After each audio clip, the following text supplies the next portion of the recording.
For naming these three factors, let us name these three factors as alpha, beta, and gamma. But this usually in Western style, usually these such factors are named in Greek alphabets: alpha, beta, gamma, delta, etc. But there is no meaning in that terms. So the terms do not convey any sense by itself. But in Indian style, any terminology will be having a root meaning for it. So the term carries a metaphor or a reflected meaning, like Vadam, Pittam and Kapam. Vata is somewhat Vayu. Vayu is air. But it's a metaphor for movement. Air is the moving faculty. So Vata is equal to Vayu. That represents what the term reflects the mobility factor. So in such a way, almost always in Indian style, we use some terms which can reflect some of the properties of one which is named. In the case of humors or the Tridoshas and the Panjabhutas, we did things like that. And here in the case of mind too, we do the same. We identify the three non-known factors are Sattva, Rajas and Tamas. Now we have terms which convey some meaning and we could at least guess their nature. So Sattva is Sat means existent. It is true or Satya and is pure. So anyway, that Sattvam carries the meaning of clarity or self-explanatory, purity or something like that. And for Rajas means Ranjanam. Ranjanam is a coloring property. So the color masks the original texture and substance of the underlying fact to some extent. What Rajas imparts is it masks or the overtone. There is an overtone in the color. Hence, it causes an error in perception because something like a jaundiced view. In jaundice, what happens is your eyes are overtoned with yellow color, yellow pigment. So you view everything is in that tone only. So it will be overtoned. You can say overtoned. So actions prompted by this overtoned wrong perceptions are mostly bound to be wrong. Rajas prompts us to act, but this is mostly arrogant action or impulsive action, you can say. Without any process of analysis, you will be reacting to the situation immediately because it is overtoned. Color is prominent. In the case of Tamas, it is a moham. In other words, the question is it me or not me? It's an identity crisis. You can call it as an identity crisis. It is the case of missing password because confusion is there. You have missed how to decode the things. So it is like a missing password. In this confusion, we are unable to act, so become inert also. So it is called inertia. We are in a way unconscious about the object. It causes uncertainty and depression in us. We could not know what the proper meaning of the event, what the proper emotion, and what is the proper thought in the event, anything. So everything will be dormant, it will be inhibited, and depression will be the result. So that is called the tamas. So to summarize, Sattva gives you pleasure with the right knowledge. Rajas will be aversion, aggressiveness, and activity, and tamas will be confusion, inactivity, and inhibition. So this will be basic triad for any psychological and physiological discourse of any living organism. Because Sattva, Rajas, Tamas, even though we explain in the context of psychology, equally it applies to physiology also. That we will explain. In physiology, absorption and assimilation is the pleasure principle. We have something known properly and assimilated normally. This creates pleasure. When we are in need of something, you know something properly and you absorb it and assimilate it it creates pressure, so that goes with the sattvam. When you need to excrete something, because you don't need that, you have an aversion to that object. For example, if you take in oxygen, it creates a pleasure. But when carbon dioxide is more in concentration in your blood, that creates a pain. That's created an aversion. So you have to excrete that. You have to withdraw from that. Okay, such a thing will happen in physiology when pain is there. And inactivity and inhibition are the responses to confusion. When it is confused, there will be inactivity or inhibition. In the case of a physiological activity, where I have mentioned the case of carbon dioxide and oxygen, decreased ventilation is there. So increased arterial pressure, CO2 concentration is there. Blood pH will go down. Chemoreceptors in aortic and carotid bodies will be activated, and there will be a real knowledge of the situation that the carbon dioxide should be expelled out and more oxygen is needed. Such a pure knowledge is the starting point. So sattva will create the real and pure knowledge. That goes, sattva then activates something. So some activities are initiated. Respiratory center and medulla oblongata and spinal cord motor neurons will be activated. Respiratory muscles will be activated and increase the intensity. These activities is the part of rajas. So here it is the identification of the problem. So it's a pure knowledge. It's a knowledge that something should be initiated. That initiation goes in the second step, that is, here it is sattvam, here it is rajas, and finally when the activity is optimal, there will be a negative feedback to control the activity or to inhibit the activity. So that goes with the tamas. So identification of the need, initiation of the activity, then the activity improper. Finally, identification and initiation will be from the part of sattva. Activity improper will be the part of rajas, and finally the negative feedback to control the activity, the inhibitory activity will be from the part of tamas. So in this way, any physiological activity, there will be three sorts of activities going on. One will be sattva, second will be rajas, and third will be tamas. In the previous example also, excretion will be rajas, assimilation will be sattvam, and inhibition will be tamas. So that is the physiological meaning of Trigunam. Now we will move on to how Triguna modulates behavioral patterns. We have already explained that the responses are based on sattva, rajas, and tamas. SRT means sattva, rajas, and tamas. Basic three responses are there, basic three affects are there. So any response is based on sattva, rajas, tamas. Behavior is defined as the aggregate expression of chain of responses. Behavior means chain of responses. Definitely behavior also will be modulated through sattva, rajas, tamas. In that way, behavior carry complex patterns of sattva, rajas, tamas disposition of mind. Now, what is meant by personality trait? Personality trait is the permanent or nearly permanent behavioral pattern. So stimulus and response is an immediate thing.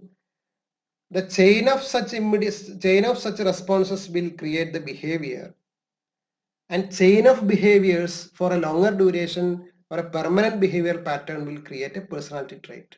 Naturally, personality traits also will be constituted of the sattva, rajas, tamas disposition of mind. That is the way in which we connect the personality traits to sattva, rajas, and tamas. We have classified 16 types of personality in Charaka Samhita, and in the same context Charaka declares that these 16 types of personality are only for examples. There can be any number of combinations, permutations, and combinations of sattva, rajas, tamas in different personalities. So this is the way how the personality traits, or we call it as Sattva Prakriti. Sattva Prakriti are influenced by Sattva, Rajas and Tamas. So till now we have examined the significance of Triguna in psychology, in physiology, in the behavioral pattern, and even in personality traits. Now we'll move on to another area, that is a soul-mind problem. What is the soul-mind problem in behavior? We will examine. Soul represents the genetically modulated common minimum instinctual behaviors exhibited by all living organisms inherited from previous. There are previous generations. There are 2 points to consider. One, the concept of Atma in our concern and in concerns of many of our darsanas, it is always related to, connected to the Punarjanma concept. So Punarjanma, whatever it may be, the concept may be at the time of formulating such theories. Now we should take it as an inherited properties of an organism from previous generations that can be considered as Punarjanma. So there are some instinctual behaviors that is not under variability. There is no variable in the characteristics of Atma, because Atma is the same in each and every person. Because in Charaka Samhita it is clearly mentioned that Sattvam and Shariram are responding, or Sattvam and Shariram are responsible for individual variability, and Atma will be the same in all persons. Sarvabhuteshu avishesham. It's not in all persons, it's only in any organism. So Atma will be the baseline of, or you can say the instinctual behaviors or basic behaviors, basic instinctual behaviors in all the persons. There is no variability in the presentation of Atma. The variability, the person to person variability is brought about by mind and or manas and shariram. So you can take Atma as the common basic features, common minimum basic features exhibited by all the living organisms, which are inherited from previous generations. As per Indian philosophy, soul is said to be transmigrated. Transmigrated means which are carrying over from previous generations. That means the genetic background of a person. These are taken from previous generations. So instinctual behaviors are, as we already know, the Atma Lingas, Ichha, Dvesham, Sukham, Dukkham, Prayatnas, Chedana, Thridi, or Pranabhanu, Nimeshadya.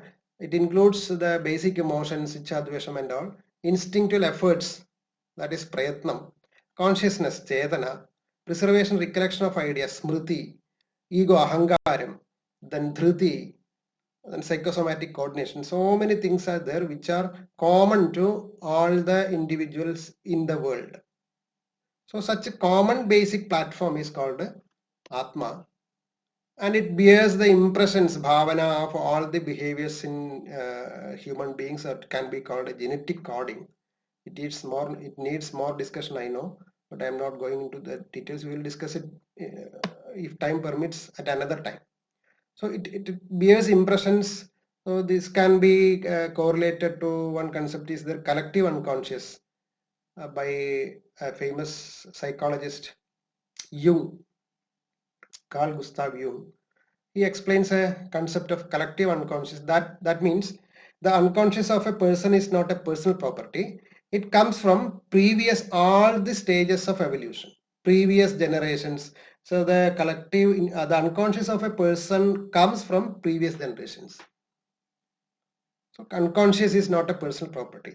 In psychoanalysis, Sigmund Freud argued that unconscious is a personal property. One person can be having an unconscious in him and a conscious in him. But what Carl Gustav Jung tried to establish is it is not a personal property. the unconscious comes from all the stages through which the evolution happened. So it will be a collective unconscious. It is not a personal property. So Atma can be compared to such theories. I'm not going into the details. And what mind makes is, mind makes them expressed at suitable situations. So Atma will be having all the sort of behaviors in it, all the sort of feelings and all, but mind modulates. Mind makes like a painter, three colors are there, and with these three colors, a painter makes different pictures. So mind is the painter. He can take three colors from Atma and make any number of pictures. So he is the creator. Atma is the source of creation, but the creator is creator of emotions or creator of interpretations and intellectual activities. Everything is modulated by, interpreted by, or created by mind. But the basic materials are available with Atma. These three colors are there. This is available with Atma, but Atma does not know how to draw picture. This is mind who knows how to use these three colors and make wonderful pictures. That is the relationship between. So basically there are emotions, there are behaviors, everything, instincts are there with Atma, but Manas is the person who adopts such emotions, who takes the behaviors to forefront to exhibit things or to make behaviors. So Manas can draw any number of pictures which are complex in nature. So primarily, Manas is the cause for complexity in human behavior. Atma does not have any complexity, but mind makes it complex by interpretation, by making more pictures, by making use of the things in combination, something like that. That is the basic difference between mind and Atma. Simply, soul is the inherited part of the consciousness and mind is the personalized extension. Always mind and Atma stay together. But soul, Atma is the inherited part and mind and Shariram can be the personalized extension. So behavioral changes are the variability in behavior, variability in feelings, variability in personality traits, everything is the contribution of mind. Atma does not have any role in such personalized things. Atma is common to all. Mind brings out the individual variability of life experience and behaviors. That is the thing. And mind is responsible for complexities of human being. That is what I meant to explain. Why complexity occurs? Complexity occurs due to the intervention of mind in soul's activities. There can be many types of personalities. And in psychology, as we have already seen, psychology is an extended expression of physiology. So physiology is not an independent discourse. Physiology also contains a Triguna predisposition. Mind is not a biophysical entity, but biological characteristics readily influenced by mental functions and vice versa. That is the concept of Adhara Adheya Bhava, relationship between mind and body. A container is there, that is body. Content is there, that is ghee. So when ghee is hot, the content also will become hot, but they can share temperature. Container is not equal to container. So container is the body and content is the mind, or you can say the psyche. They can share the temperature from one another. As we have already seen, mind is Trigunatmakam and the universe is Trigunatmakam because mind can interpret the universe. So both of them contains the same gunas as we have already explained, that is Trigunatmakam. So Vishwam Trigunatmakam, Prapancham is Trigunatmakam because you interpret Prapancham in terms of Sattva, Rajas and Tamas by your mind. So there is a parity between human mind and the universe. So to understand the nature of the universe, we should examine our mind.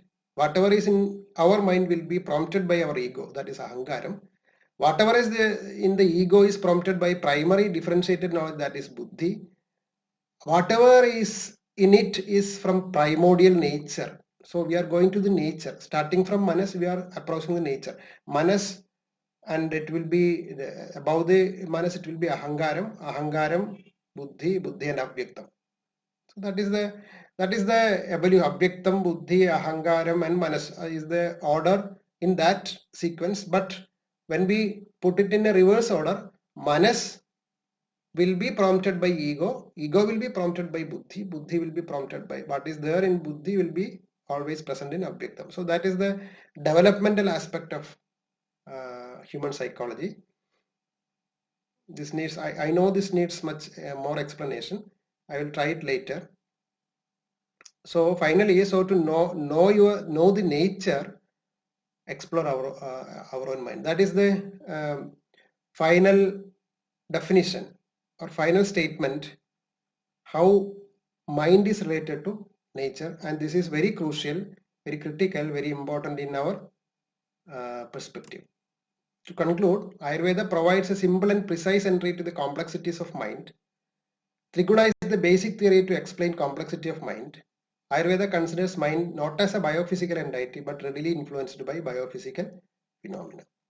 So with that, I conclude the first part of my lecture on review on concept of mind. All the aspects of mind is not being discussed here because whatever is needed for higher explanations of psychotherapy only was considered in this class, and all the things explained here will be having their own implications in formulating psychotherapy, and I will be for advancing to the theories of psychotherapy based on the knowledge shared here in this class. So person who want to advance to psychotherapy should be well versed in the details discussed in this class.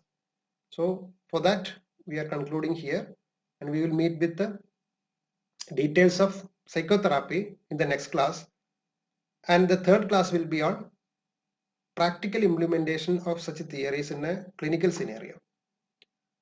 So with that words, I conclude this session.